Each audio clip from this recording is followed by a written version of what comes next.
Kenapa kita perlu menjaga zikrullah? Supaya hidup itu tenang, pilihan-pilihannya tenang. Mau pilih apa saja tenang.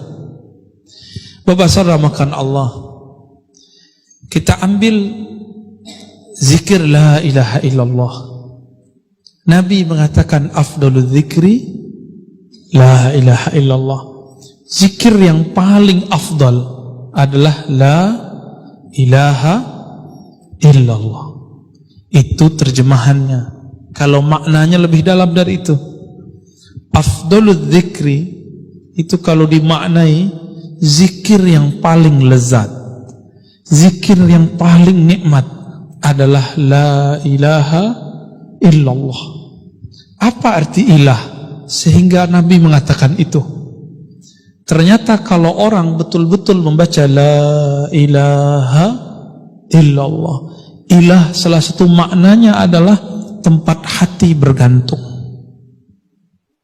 tempat hati nancap, tempat hati berkiblat, tempat hati condong. Jika kita katakan tiada lagi kecondongan hatiku, tiada lagi semua yang aku inginkan, yang aku cintai kecuali Allah. Inilah yang disebut oleh Imam Ibnu Athaillah kemerdekaan seorang hamba, hurriyatul abd. Baru disebut Abdullah. Maka orang yang menyebut la ilaha illallah, tiada lagi tempat kami bergantung, tiada lagi tempat kami memuja, tiada lagi tempat kami menyembah kecuali Allah. Di saat itulah dia menjadi merdeka. Oleh karena itu seorang mukmin jiwanya merdeka. Kalau bahasa kawan kami Ustadz Hanafi, nggak ada lagi urat takutnya,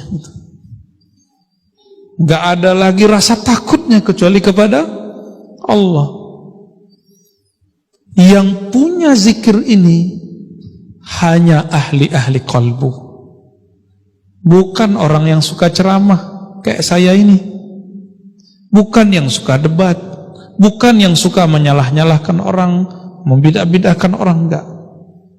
Mereka ini lebih suka menyebut nama Allah, la ilaha illallah.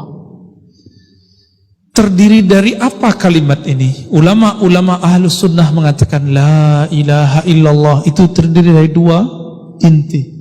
La ilaha namanya nafi. Nafi sudah jadi bahasa Indonesia penafian. Ditiadakan apapun dalam pikiran, apapun dalam hati, illallah kecuali Allah. Makanya ulama-ulama terdahulu punya teknik membaca la ilaha illallah, ada tekniknya. Kenapa Bapak Ibu baca la ilaha tidak ada merindingnya, tidak ada getarannya? Karena tidak punya teknik. Buat rendang, kalau tidak diaduk santan dan airnya pisah nggak Pak?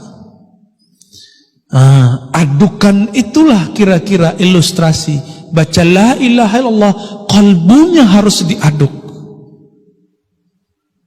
Mengaduk kalbu itulah, menghantam kalbu itulah yang membuat kalbu itu terasa tenang. Disitulah getaran-getaran kulit terasa, gemetar, bulu roma berdiri, ada rasa yang tidak bisa diceritakan. Tapi kalau mau tahu, fas'alu ahla dzikri, tanyalah ke ahlinya, ya. Itu tidak diobral, tidak diobral. Kalau zikir-zikir biasa itu bisa dijelaskan kapanpun, tapi kalau tekniknya tidak. Nah itu nafi. Illallah itu isbat. Apa arti isbat? Isbat berarti penetapan.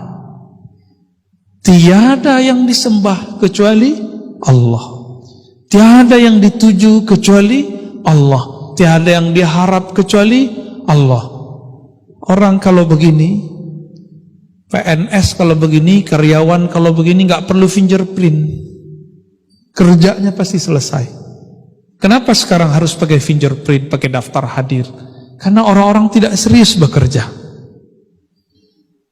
Dia hanya takut ke atasannya.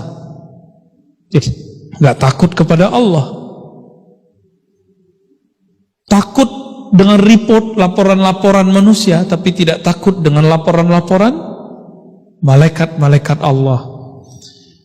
Bapak ibu saudara, ikhwan akhwat fillah.